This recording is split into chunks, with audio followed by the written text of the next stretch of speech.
అందరికీ నమస్కారం. ఆధ్యాత్మికత, స్పిరిచువాలిటీ ఇది కేవలం భారతదేశంలో వినిపించే పదమా, లేదా పాక్ పశ్చిమ దేశాలలో కూడా ఈ ఆధ్యాత్మిక తత్వవేత్తలు, విద్యావేత్తలు ఉన్నారా? ఉంటే వారు ఎవరెవరు, ఎక్కడున్నారు, ఏ దేశాల్లో ఉన్నారు, ఏ శతాబ్దంలో ఇది బాగా పెరిగింది అనే కొన్ని విషయాలపై మీకు ఒక క్లారిటీ ఇవ్వబోతున్నా. మన దేశంలో యుగ యుగాల నుండి ఉంది ఈ ఆధ్యాత్మికత. భారతదేశమే ఒక ఆధ్యాత్మిక నిలయం, దేవాలయంగా ప్రపంచ దేశాలు చాలామంది గుర్తించారు. అంతేకాదు, ఇండియన్ లిటరేచర్, వేదాలు కానీ, వేదాంగాలు కానీ, మరియు ఇతిహాసాలు కానీ, పురాణాలపైన చాలా పరిశోధనలు చేశారు పాశ్చాత్య దేశీయులు. అసలు భగవద్గీతను శోధించారు వారు, మనం శోధించలేకపోయాం. ఇంకా రామాయణ గాథ, రామచరిత్ర గురించి అనేక పరిశోధనలు, కేంబ్రిడ్జ్, ఆ తరువాత Oxford, Haywards, university of Pisa, ఇంకా ఇంగ్లాండ్లోను, జర్మన్లోను, అమెరికాలో అత్యధికంగా వీటి చర్చలు మేధావుల మధ్య ఎప్పుడూ జరిగేవి. 19వ శతాబ్దంలో ఈ చర్చలు అనేకంగా జరిగి ఒక రూపకల్పన జరిగింది. మన దేశంలో మొదటి నుంచి ఆది శంకరాచార్యులు, బసవేశ్వరుల వారు, రామానుజాచార్యులు, మధ్వాచార్యులు ఆధ్యాత్మికతను, ద్వైతాన్ని, అద్వైతాన్ని, విశిష్ట అద్వైతాన్ని ప్రజలకు అందించారు. ఇక గురుకులాలలో గురుకుల విద్య, కాశీ, నలంద విశ్వవిద్యాలయాల్లో నేర్చుకున్నటువంటి మేధావులు ఎందరో ప్రపంచ ప్రఖ్యాతి పొందారు. మరి ప్రస్తుతం విదేశాలలో ఆధ్యాత్మికత ఎలా అభివృద్ధి చెందింది, వాళ్ళు కేవలం వారి ఆధ్యాత్మికత గురించి మాత్రమే చర్చించుకున్నారా, లేక ప్రపంచమంతా చుట్టి ఎక్కడెక్కడ ఎలాంటి ఆధ్యాత్మిక సమాచారాన్ని వాళ్ళు సేకరించారనే విషయాలు తెలుసుకుందాం. చెప్పాను కదా, మన భారతదేశం నుంచి అనేక మంది విదేశీయులు పర్యటించి పుణ్యక్షేత్రాలు, ధర్మక్షేత్రాలు, నలంద, కాశీ వంటి యూనివర్సిటీలు వాళ్ళు దర్శించి అనేక పరిశోధనలు చేశారు. తమ దేశానికి వెళ్ళి వాటి ఫలితాలను కూడా వాళ్ళు ఇచ్చారు. మరి ఇలాంటి వారిలో అమెరికాలో మెసాచ్యూసెట్స్ అనే రాష్ట్రంలో కాంకర్డ్ అనే ప్రాంతంలో మేధావులు, ప్రపంచ మేధావులు అన్నాను కదా, ఆధ్యాత్మిక తత్వవేత్తలు అడవులలో కలిశారు. అంటే ప్రకృతిని వాళ్ళు దేవతగా పరిగణించి మన మాదిరి వాళ్ళు గౌరవించారు, ఆదరించారు. ఇక వివేకానందుడు, రామకృష్ణ పరమహంస లాంటి వాళ్ళు ఆధ్యాత్మిక అనేది బయట ఎక్కడా దొరికేది కాదు. మనిషికి అంతర్దృష్టి ఉండాలి, తనలో తాను దృష్టి సారించుకొని తన లోపల ఏముంది, ఎలా ఉంది అనే విషయాలను ఫస్ట్ తెలుసుకోవాలని వివేకానందుడు చాటి చెప్పారు. అలాగే ఈ యొక్క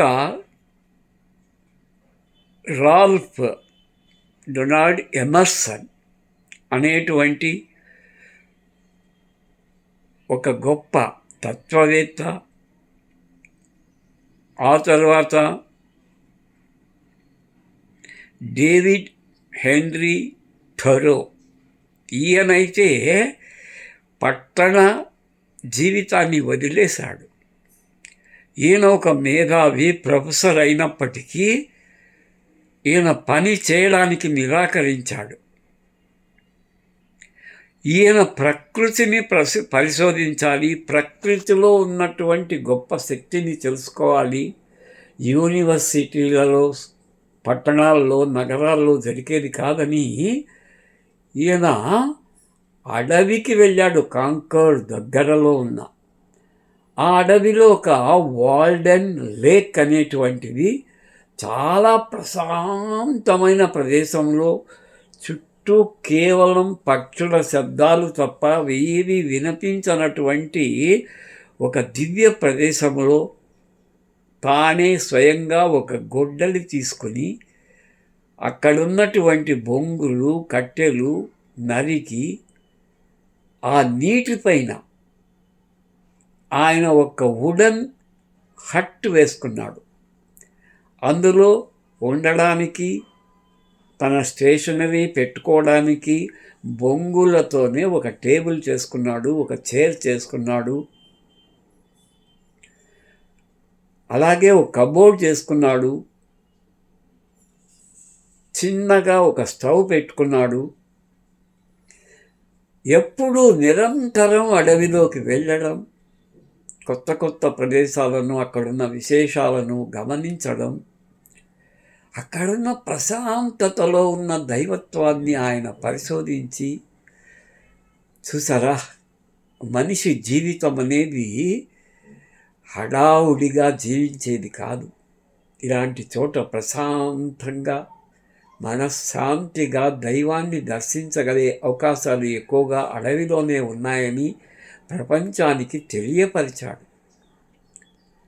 అయితే ఆయనకు డబ్బులు తినడానికి ఒక పెద్ద ప్రొఫెసర్, పెద్ద పెద్ద యూనివర్సిటీస్లో, కేంబ్రిడ్జ్ యూనివర్సిటీలో, ఆక్స్ఫర్డ్ యూనివర్సిటీలో, హార్వర్డ్ యూనివర్సిటీలో పనిచేయగలిగినటువంటి అటువంటి మేధావి ఇటుకలు మోసాడు, కట్టెలు కొట్టాడు.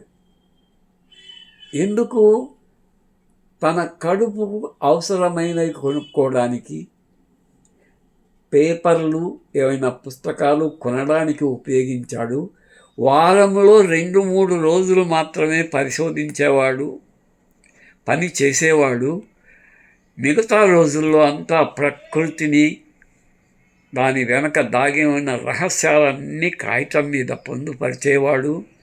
ఆ వాల్డెన్ లేక్లో కట్టినటువంటి, నీటిలో కట్టినటువంటి ఆ వుడెన్ హౌస్లో సూర్యోదయాన్ని చూస్తూ, ఆ ప్రశాంతమైన నీటిని చూస్తూ, అక్కడ వచ్చే వింత అద్భుతమైన శబ్దాలను వింటూ కాలం గడిపేవాడు. వీళ్ళంతా 19వ శతాబ్దంలో 1845లో ఒక సంఘంగా ఏర్పడ్డారు. ఎమర్సన్ ప్రధాన పాత్ర పోషించారు.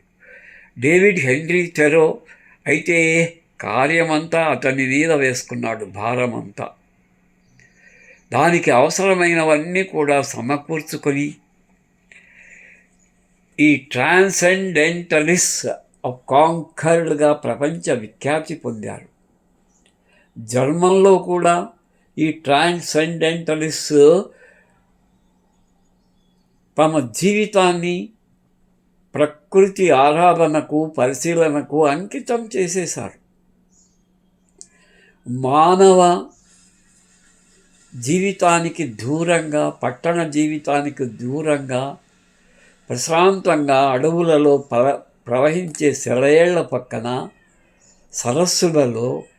సరస్సుల దగ్గర కట్టెలతోనే వాళ్ళు రాబిన్ హుడ్ హౌస్ అంటామే, అలాంటి చిన్న చిన్న కొమ్మలతో వాళ్ళు గుడిసెలు వేసుకొని నిరంతరము పరిశోధనలో మునిగిపోయి జీవించారు.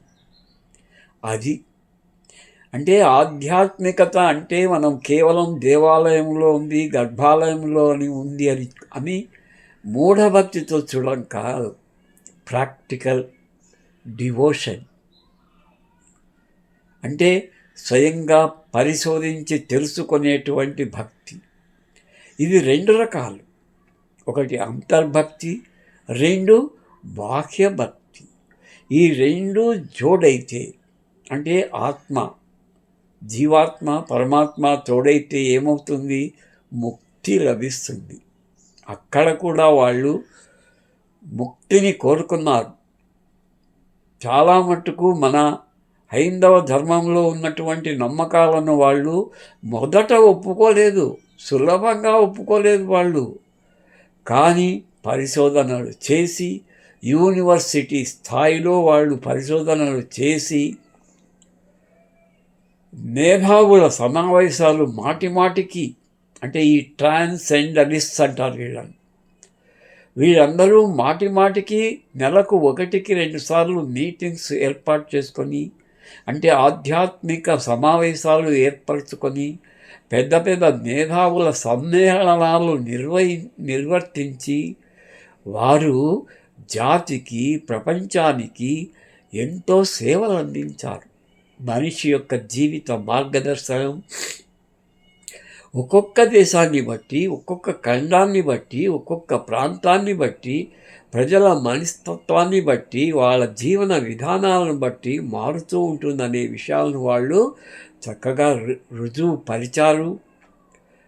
వాళ్ళు ఈనాటికి వాళ్ళ పరిశోధనలు యూనివర్సిటీస్లో ప్రముఖ, not only India but also all the other foreign universities use it as syllabus, curriculum.